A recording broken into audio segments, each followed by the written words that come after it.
tactical Trump thing. tweeted, I want to read it verbatim. It might as well. Walmart just announced that prices for Thanksgiving dinner is now down 25% since under sleepy crooked Joe Biden in 2024. Affordability is a Republican stronghold. Hopefully, the Republicans will use this irrefutable fact. The fact is that, and if I've got it linked there, you can look at what the 2024 meal was and what the 2025 meal was. I believe there are 21 items in the 2024 meal, all name brand. Now it's 15 items, all great value brand. It's such a bald-faced lie that it's like, how can you have any faith in anything he says when you see he'll like pump lie? You can't. Like he's pissing in your face and telling you to drink up because it's lemonade. That's why I'm glad we know they're losing. Did you see that 60 Minutes interview where that bitch said, "Well, Mr. President, groceries are more expensive." No, you're wrong. And she backed down like a coward because he sued them last time. They gave him a hard time and he won. Like, she backed down like a coward. She should have said, "No, sir. Here's an apple last year. Here's an apple this year. Here's this." And get a fucking list a mile long. Nothing is cheaper this year. Nothing in the world, and certainly that you can eat in this country, is cheaper than it was last year. And it was bad last year, and it was bad the year before, and it was bad the year before. Every year, it's more expensive. Yeah, and it's a fucking joke that they're not addressing it and doing this. Inflation. It's not even inflation. And the way inflation is back up again. The way they've handled beef alone is embarrassing. There's no reason a steak should cost fucking $40. Like to is that buy what the a meat steak cost? Like, so filet mignon cost. I have a question. I don't eat steak very much anymore. It's too expensive. So let me ask those of you who do. So I don't know steak prices. That's all true. But I see on Reddit pieces of steak for like $115, and I'm like, oh, this is probably cherry picked, right? So, that's Canada. Dude, Canada's so much worse than we are with the prices. Not to minimize what we're doing. I guess my question is, like, a steak that you would actually buy and eat. What kind of steak? Ribeye, sirloin, filet mignon, T-bone.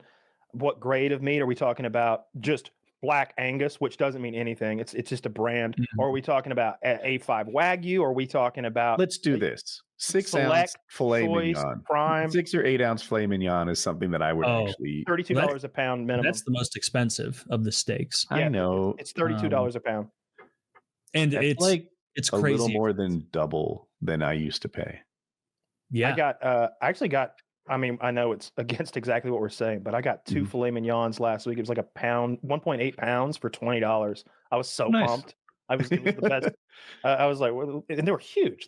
Each of them was almost a pound filet. It was great. That dude was just selling it. Like, his car, the trunk wasn't ventilated, air conditioned, but he was a cattle rustler.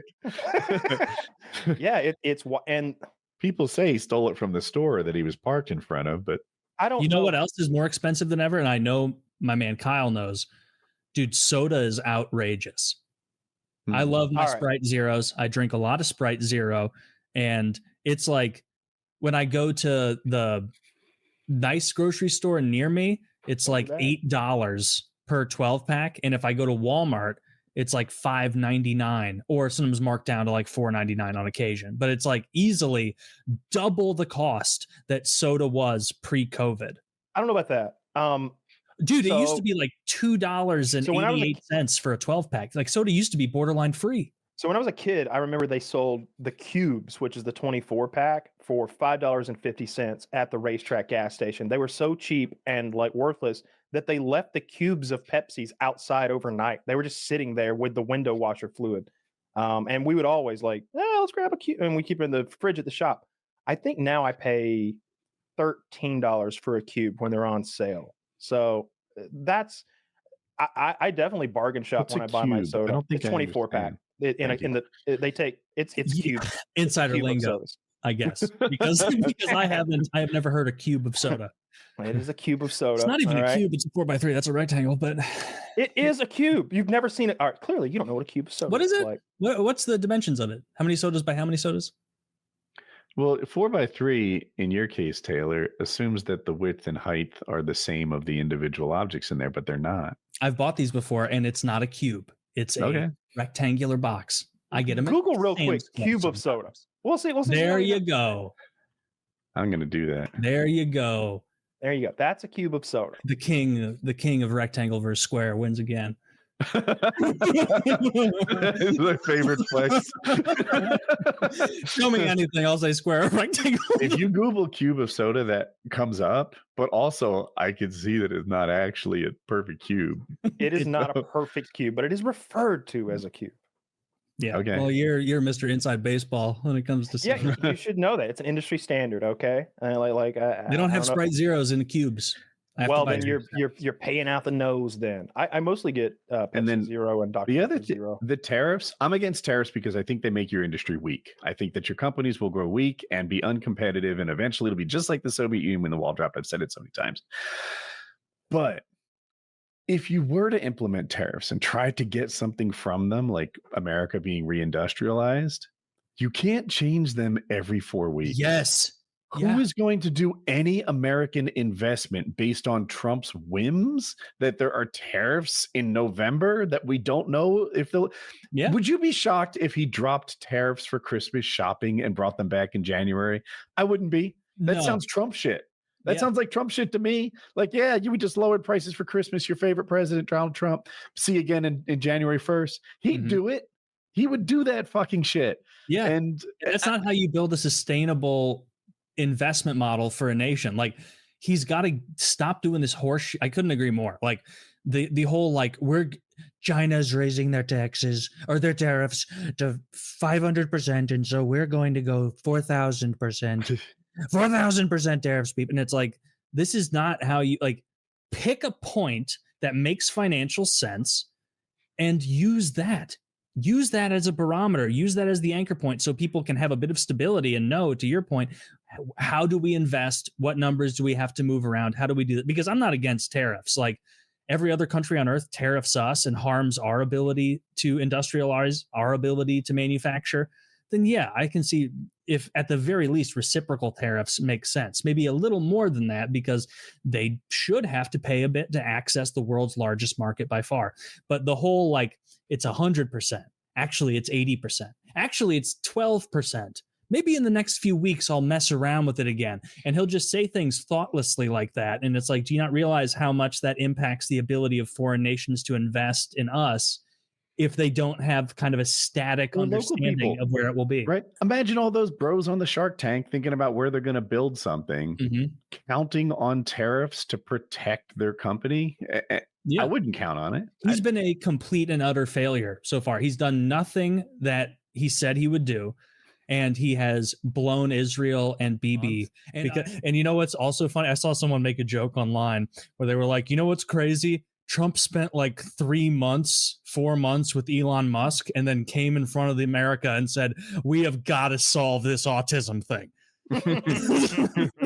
just imagine. Can you imagine how much, like, Trump is like, he's good in social situations. He's good at, like, getting people to be endeared to him, like, whatever you like him or dislike. I've heard he's amazing. Bill Maher said good at that. Yeah, people say he's, like, very personable. He probably does those tricks where you use their name a lot and ask personal questions and what that whole, like, gay ass, like, how to win friends and influence people shit, where, you know, that's one of the things. Use their name over and over. Too. I'm sure Clinton's the best. Not Hillary. Not Hillary. Don't get it twisted. I'm talking about Bill. Hillary's has got to be the worst at it, because I didn't mean to derail. No one likes her. But the Ozempic thing is solid.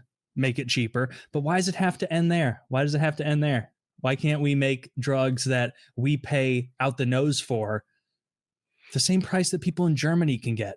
Like, that's I think bullshit. you should be able to get drugs from other countries. Like, if it's complicated to set the pricing in America, if there's some weird thing about every insurance company negotiating their own prices, I don't know why it's so complicated, but it seems like if all of a sudden you can put up a website in Canada and get it there instead, problem solved. Instantly, everyone else will have to price match, or you'll just skip them.